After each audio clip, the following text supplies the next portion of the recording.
اللہ من الشیطان الرجیم بسم اللہ الرحمن الرحیم۔ یوٹیوب چینل سیکھنا سب کے لیے، اور یہ خالق کائنات کے سلسلے کا 10واں حصہ ہے۔ ہم پہلے عرض کر چکے ہیں کہ 7 مقامات پر اللہ تعالیٰ نے تخلیق کائنات کا ذکر فرمایا ہے۔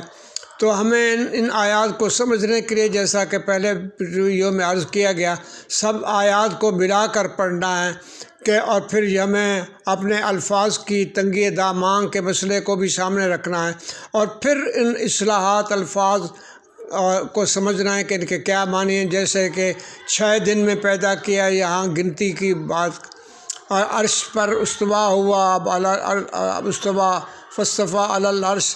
اب اللہ تو ارادہ کن فیکون سے ہر چیز کو تخلیق کر سکتا ہے۔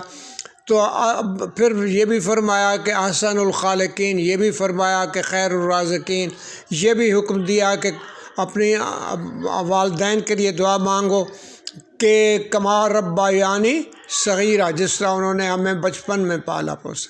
تو اللہ تعالیٰ صرف سب صفات جو ہیں وہ بذات ہی اس علی کل شیء قدیر کی ہیں، وہ کمال مطلق ہے، اور اپنی قدرتوں اور صفات کا اظہار مختلف طریقوں سے کرتا رہتا ہے۔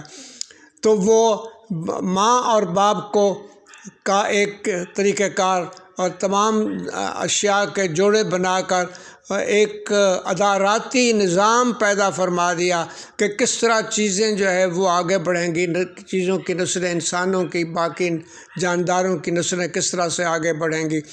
تو اس لیے جو ہے وہ اس میں اب کسان بھی غلہ اگاتا ہے، مگر یہ ہے کہ اس کو اللہ تعالیٰ نے وہ ہمت اور حیثیت دی ہے جس کے ذریعے سے وہ کام کرتا ہے۔ اسی طرح سے دوسری صفات